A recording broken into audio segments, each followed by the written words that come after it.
Hello friends, स्वागत है आपका मेरे चैनल पर। जानबूझकर आप गूथा हुआ आटा बचाएंगे जब आटे से इस तरह से रेसिपी बनाएंगे। तो इसके लिए सबसे पहले हमने कढ़ाई में पानी रख दिया है, 1 चम्मच तेल डाल दिया है। ऑयल मूंगफली का मैंने डाला है, आप कोई भी रिफाइंड ऑयल डाल सकते हैं। स्वाद अनुसार आधा चम्मच नमक डाल दिए हैं। जब तक पानी गर्म हो रहा है, ये मेरा गूथा हुआ आटा है। लंच में मैंने रोटी बनाई थी दोपहर में, तो वो बच गया था आटा, तो मैंने रख दिया है। आप चाहे तो तुरंत आटा सान लगा करके भी बना सकते हैं, गूँथ करके आटा, और फिर ये इस रेसिपी को बना सकते हैं तुरंत ही। लेकिन मेरा ये बचा हुआ आटा है, तो इस तरह से अगर आप रेसिपी बनाएंगे तो जानबूझकर आटा ज़्यादा गूँथ कर रखेंगे और फिर उसकी रेसिपी बनाएंगे। तो हमने यहाँ पर एक लोई ली है और मेरा रखने की वजह से थोड़ा सा आटा गीला हो गया है। थोड़ा सा हम सूखा आटा लगा करके इसको रोटी की तरह बेल लेंगे। जब ये रोटी की तरह बेल जाएगा तो इस तरह से, तब हम इसको बनाएंगे। तो यहाँ हमने एक रोटी की तरह इतना बड़ा सा बेल लिया है, पतला सा बेल लीजिए। उसके बाद इसको बनाना स्टार्ट कीजिए। तो किनारे से हम इसको मोड़ना स्टार्ट करेंगे। तो इस तरह से हम फोल्ड करेंगे, धीरे धीरे करके हम पूरा इसको फोल्ड कर लेंगे बराबर से। ये हमारा फोल्ड हो गया है। अब हम इसको एक ही साइज़ में सब कट कर लेंगे। तो इस तरह से हमने फोल्ड करने के बाद एक ही साइज़ में सबको कट कर लिया है। छोटा छोटा कट कर लेना है और उसके बाद इसको बनाना है। तो हमने यहाँ पर सभी को कट कर लिया है। हम आपको 3 तरह से बताएंगे। अगर आपको पसंद आएगा तो कौन सा पसंद आया आपको कमेंट में ज़रूर बताइएगा।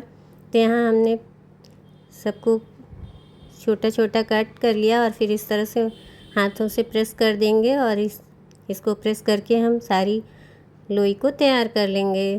तो यहाँ हम सभी को तैयार कर ले रहे हैं और फिर इसको मेरा आटा गीला है थोड़ा, इसलिए थोड़ा सा हमें सूखा आटा लगाना पड़ रहा है, क्योंकि रखा हुआ आटा फ्रिज में था तो इसलिए थोड़ा गीला हो गया। फिर हम ये फ़ोर्क की मदद से इस तरह से इसको बनाएंगे। जैसे पास्ता बनता है ना, उसी तरह से इसको बनाना है। तो थोड़ा सा प्रेस करेंगे तो इसमें खूब अच्छी सी डिज़ाइन आ जाएगी और इस तरह से इसको फोल्ड कर देंगे। आप देख सकते हैं कि ये कितना अच्छा देखने में लग रहा है, जैसे बिल्कुल पास्ता। तो बाज़ार से आप पास्ता ना लाएं और घर में बच्चों को हेल्दी बनाकर इस तरह से खिलाएं। अक्सर थोड़ा सा आटा गूथा हुआ बच जाता है, तो उससे आप ये रेसिपी बना सकते हैं, नहीं तो खुद ताज़ा आटा लगा करके भी बना सकते हैं। तो इस तरह से हम सारी छोटी छोटी लोइयों को इसी तरह से बनाएंगे। तो इस तरह से हमने आपको पहली दिखा दी कि इस तरह से हम पहला बनाएंगे। फिर उसके बाद हम अभी 2 और आपको बताएंगे कि किस तरह से 2 तरह से और बना सकते हैं। तो हम पहले सभी को इस तरह से बना लेते हैं, बहुत ही आसानी से बन जाता है। अब दूसरा बताने चल रहे हैं। तो ये हमने दूसरी लोई ली है और इसको भी हम रोटी की तरह पतला सा बेल लेंगे। तो इसको हम दूसरी तरह से बनाएंगे। इसको भी आप देख लीजिए, जो आपको पसंद आया आप उसी तरह से सारा बना सकते हैं। तो यहाँ हमने इसको भी रोटी की तरह बेल लिया है। फिर साइड से हम सबको कट कर देंगे, चौकोर सा हम इसको कर लेंगे। तो यहाँ हमने इस तरह से चारों साइड निकाल दिए। फिर हम पट्टी की तरह इस तरह काट कर लेंगे, छोटे छोटे चौकोर टुकड़े निकलेंगे। अब हम इसको बनाएंगे। तो हमने इधर का कोना उधर का दोनों कोना हम मिला देंगे और इस तरह से हमारा बन जाएगा। तो ये भी पास्ता जैसा लगेगा। ये इस तरह से हमारा ये नाश्ता बनेगा। चाहे आप उस तरह से पूरा बना लीजिए जो मैंने अभी फ़ोर्क की मदद से बनाया, चाहे तो आप इस तरह से सारा बना लीजिए। अभी हमने ये दूसरा आपको करके ये दिखाया है। अभी हम तीसरी विधि भी बताएंगे कि आप उस तरह से भी बना सकते हैं। आपको जो पसंद आए आप उसी से सारा बना सकते हैं। तो यहाँ हमने अभी दूसरा आपको बता दिया और फिर हम इसी तरह से सारा कट कर लेंगे। जैसे ये हमने बनाया सारा कट कर लेंगे, इसी तरह से हम फोल्ड करके सारा बना लेते हैं। और उसके बाद हम तीसरा आपको बताएंगे। तो यहाँ हम इस तरह से सारी लोइयों से कट करके और बना लेंगे।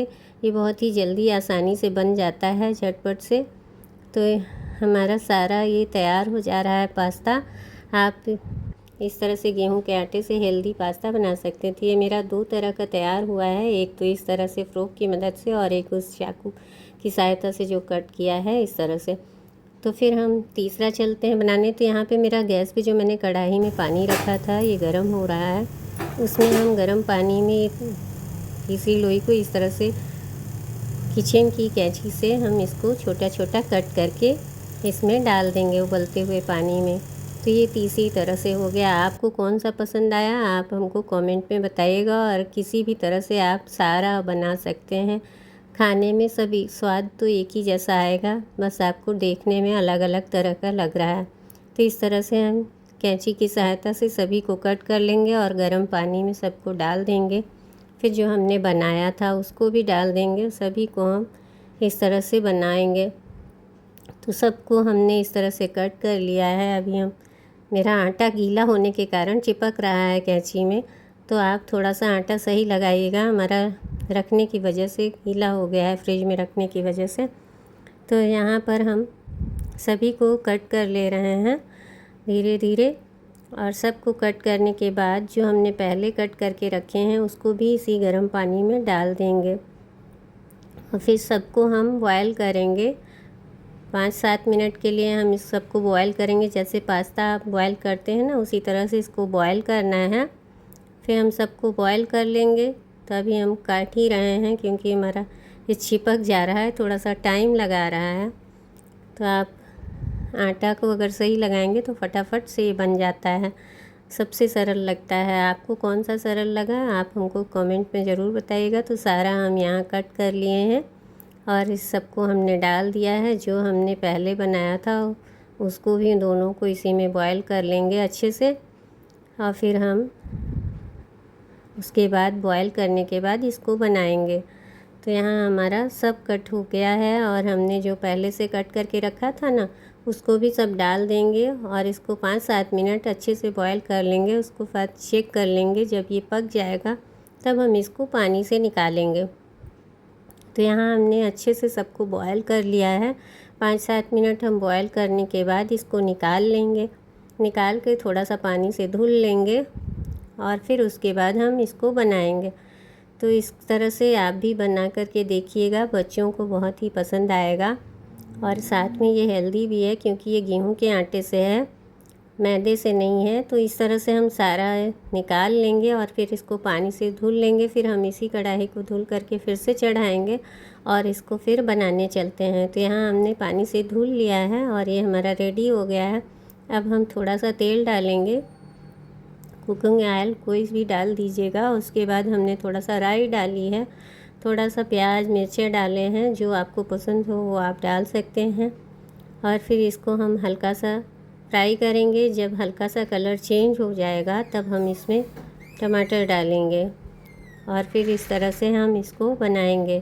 तो यहाँ प्याज का कलर चेंज हो रहा है और फिर इस कलर चेंज होने के बाद हम इसमें टमाटर डालेंगे। टमाटर डालने के बाद थोड़ा सा स्वाद अनुसार नमक डालेंगे